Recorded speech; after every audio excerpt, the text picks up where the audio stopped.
60.780 euro I pagoi Ministria e Arsimit për subvencionim të nxënësve me libra në 22 shkolla të vendit, por të cilët nuk I përmbushnin kriteret, ka evidentuar zyra kombëtare e auditimit në raportin për pasqyrat financiare vjetore për vitin 2024. Në vitin shkollor 2024-2025, shuma që I takoi secilit fëmijë për blerje të librave dhe materialeve shkollore ishte 80 euro për klasat 1 deri 5, teksa për nxënësit e klasave 6 deri 9, 110 euro.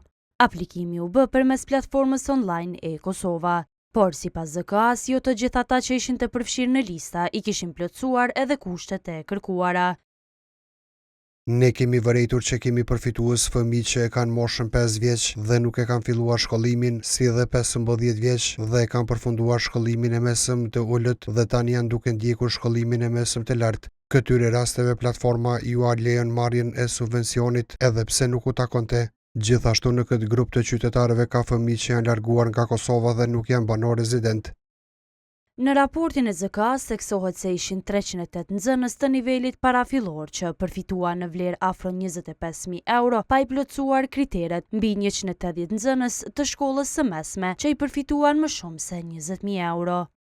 Pa kritere përfituan edhe mbi 150 fëmijë që janë jashtë vendit, e që shuma totale arrin 14.000 euro, si dhe 18 raste kur fëmijët e kanë braktisur shkollën, por që I përfituan afro 1.900 euro për subvencionimin e blerjes së librave.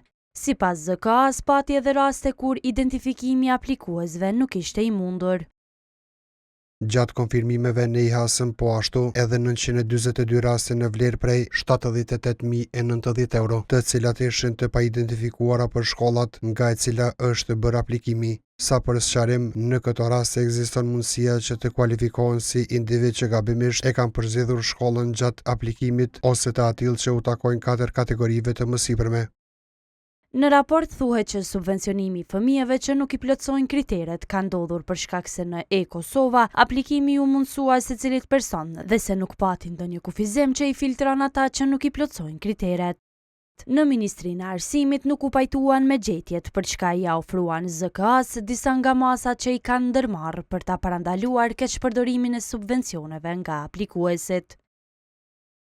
Gjatë procesit të aplikimit është parapar që çdo aplikues të deklarojë nën përgjegjësi ligjore se I plotëson kushtet për përfitim të subvencionit. Ky mekanizëm është vendosur për ta përforcuar përgjegjësinë individuale dhe për ta zvogluar rrezikun e deklarimeve të pasakta. Formimi I grupit punues për verifikimin e aplikimeve me vendimin numër 01B 162 mashte ka formuar një grup punues për verifikimin e aplikimeve, menjëherë pas hapjes së thirrjes publike për aplikim.